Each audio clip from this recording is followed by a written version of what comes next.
Have you seen young men converting to Eastern Orthodoxy while using their newfound faith to promote far-right ideologies, misogyny, and even white supremacy? This phenomenon has been dubbed the Orthobro crisis, alarming Orthodox leaders and Catholic observers alike.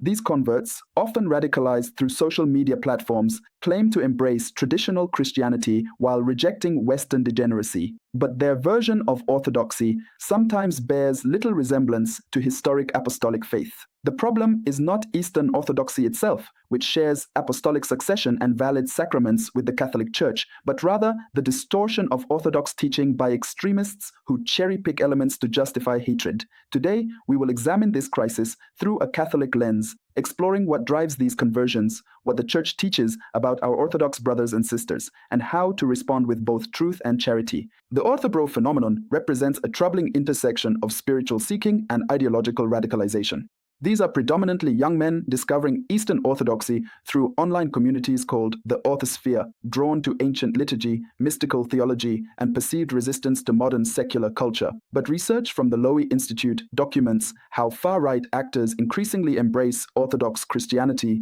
as a spiritual foundation for ethno-nationalism, traditional gender hierarchies, and opposition to liberal democracy.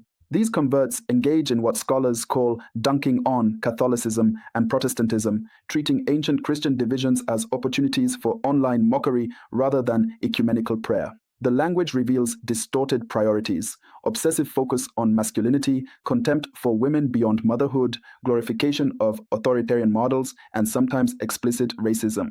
Archbishop Elpidophoros of the Greek Orthodox Archdiocese warned in November 2025 that while orthodoxy is growing in the United States, the Church must carefully discern what catechesis converts receive, noting that without proper monitoring, major problems will emerge. The stakes are eternal souls being malformed and Christianity's witness being poisoned by association with hatred. If you're interested in deepening your faith, hit like and tell me where you're watching from.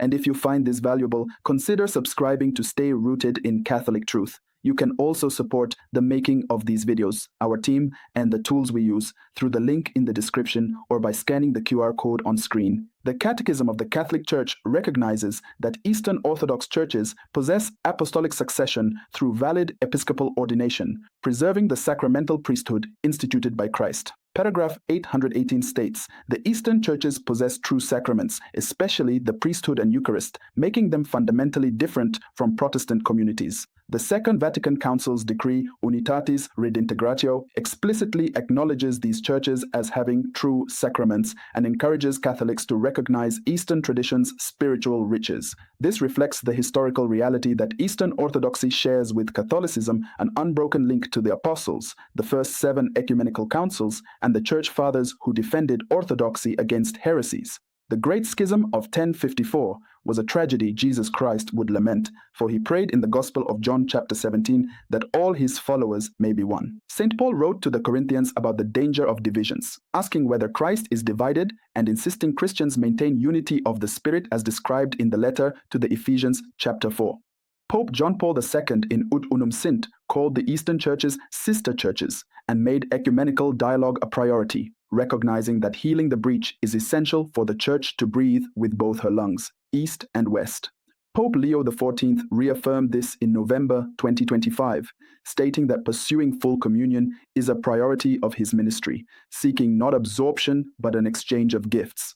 Understanding this foundation shows why the Orthobro distortion is so dangerous. It takes a church with genuine apostolic authority and twists it into an ideology incompatible with the gospel. The Catholic response must balance 3 principles: ecumenical charity toward authentic Orthodox Christianity, defense of Catholic truth, and pastoral opposition to extremism, regardless of religious packaging. First, we must distinguish between Eastern Orthodoxy as a legitimate apostolic church and ideological distortions promoted by extremists. The Catechism teaches that baptism constitutes the sacramental bond of unity among all reborn by it, and that other Christian communities possess varying degrees of communion with the Catholic Church even when full communion is broken. A faithful Orthodox Christian practicing their tradition sincerely is far closer to Catholic truth than a cultural Christian using any tradition as a political identity marker. Second, Catholics must understand real theological differences while respecting these as matters requiring patient dialogue, not internet flame wars. Primary issues include papal primacy and infallibility, the filioque clause, the Immaculate Conception and Assumption, and different understandings of created versus uncreated grace.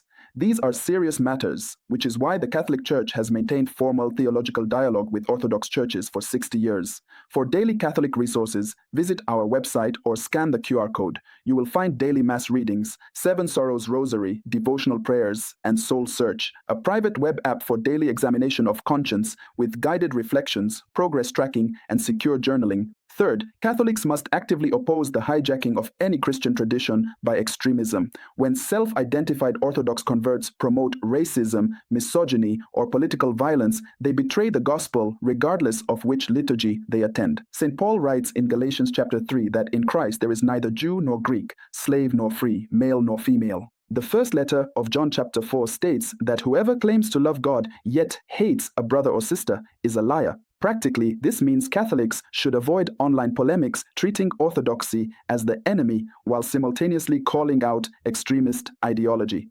We can appreciate Orthodox liturgy and spirituality, recognize our shared heritage, and pray for full communion, all while refusing to pretend that ethno-nationalism, dressed in Byzantine vestments, somehow honors Christ.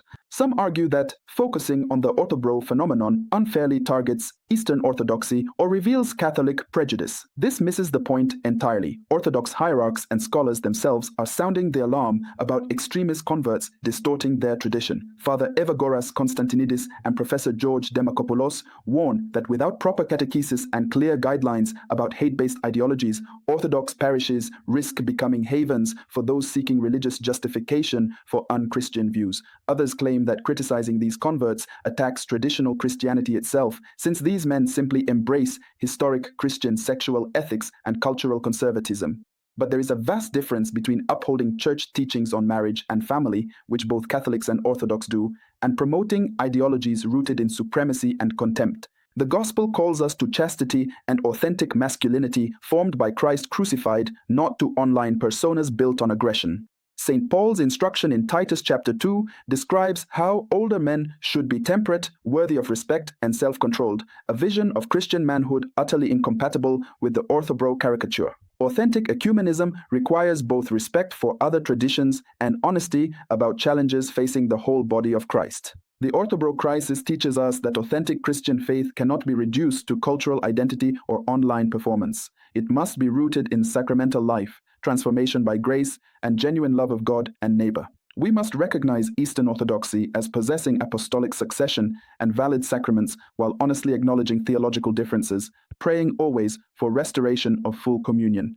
Extremism is spiritual poison regardless of its religious packaging, and we must oppose it while extending genuine pastoral care to those seeking Christ.